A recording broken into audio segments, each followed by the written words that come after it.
विलोपन विधि से एक और हम सवाल को देखते हैं। हमें यहाँ पे दिया है x प्लस 4y बराबर 27 और x प्लस 3y बराबर 21। ये हमें दिया है जो पहला, वो पहला समीकरण हो गया। जो दूसरा दिया है वो दूसरा समीकरण हो गया। x प्लस 4y बराबर 27 समीकरण 1, x प्लस 3y बराबर 21 समीकरण नंबर 2। मैंने आपको बताया कि जब भी विलोपन विधि आप स्टार्ट करेंगे करने के लिए, पहले देखेंगे समीकरण 1 और 2 में x का गुणांक क्या है।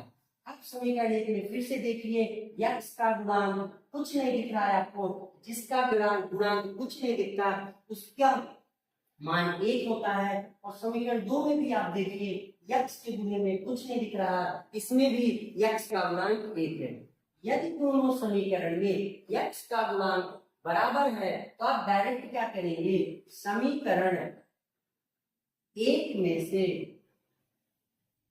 समीकरण 2 को हटा देंगे। क्या लिखेंगे, समीकरण 1 में से समीकरण 2 को घटाने पर जो हमारा समीकरण 1 था उसमें समीकरण 2 को घटा दीजिए। तो आप लिखिए अगर यहाँ पे x प्लस 4y बराबर 27 है।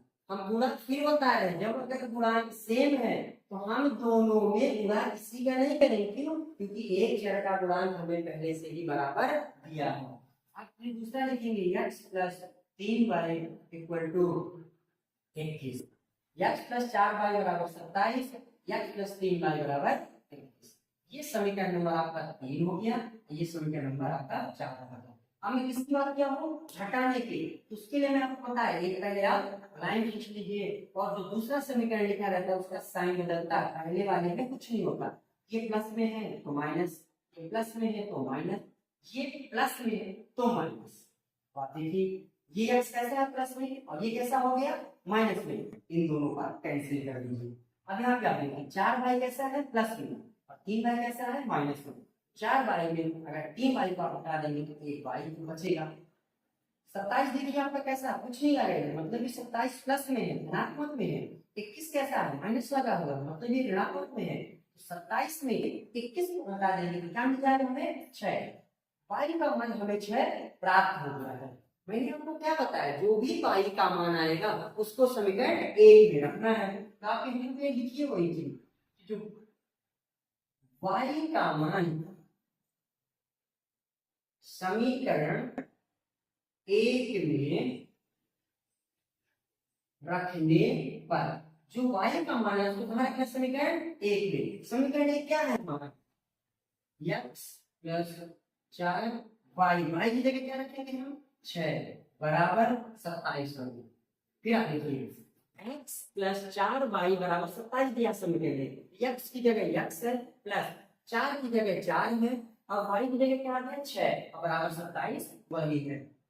अब x को आप यही रहने देंगे, 4 और 6 का गुणा करेंगे कितना आएगा 24 और 27 आपका वही लिखा हुआ है। अब x प्लस 24 बराबर 27 मिल गया, x को आप यही रहने देंगे, 27 को भी वही रहने देंगे जहाँ लिखा है। बस आप ये ध्यान देंगे ये जो अचर पर 24 लिखा हुआ है इधर प्लस में है, बराबर उधर अगर आप इसको शिफ्ट करेंगे तो क्या हो जाएगा माइनस में।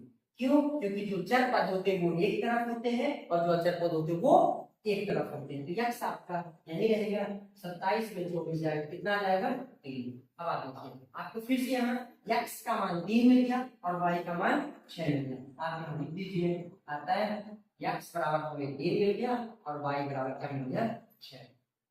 हमने आपको बताया अगर आपको अपने प्रश्नों के उत्तर की जांच करना है तो जो x और y के मान आए हैं इनको किसी भी समीकरण में रखेंगे, जो उसके बराबर की दूसरी तरफ है अगर यहाँ पे मान रखे आप और इसको सॉल्व कर रहे हैं और जोड़ देंगे तो इसके बराबर आना चाहिए। जैसे देखिए x का मान क्या देगा 3, हम थोड़ा सा करके देख लेते हैं। x का मान 3, तो अगर आप यहाँ 3 रखेंगे प्लस 4 दिया है आपको, y ने क्या दिया 6, आप यहाँ 6 रखेंगे और 3 को लिखे रहने थे, 6 चौको 24 के रहेंगे, 24 दिन कितना हो जाएगा 27। इनको अगर हम सॉल्व किए 27 है और बराबर उधर पहले से 27 लिखा है, मतलब हमारा x और y का मान सही है। ये हमें उत्तर जांच करने की टेक्निक पता चल रही है। अगर हमको आंसर उसका याद नहीं है तो हम ऐसे वैल्यू रख के सॉल्व कर सकते हैं। एक बार और देख लीजिए, समीकरण एक और दो दिया था हमें, दोनों के x का गुणांक सेम था, बराबर था, तो हमने समीकरण एक में से समीकरण दो को घटा दिया। समीकरण एक x प्लस 4y बराबर 27 है, और ये क्या था, x प्लस 3y बराबर 25।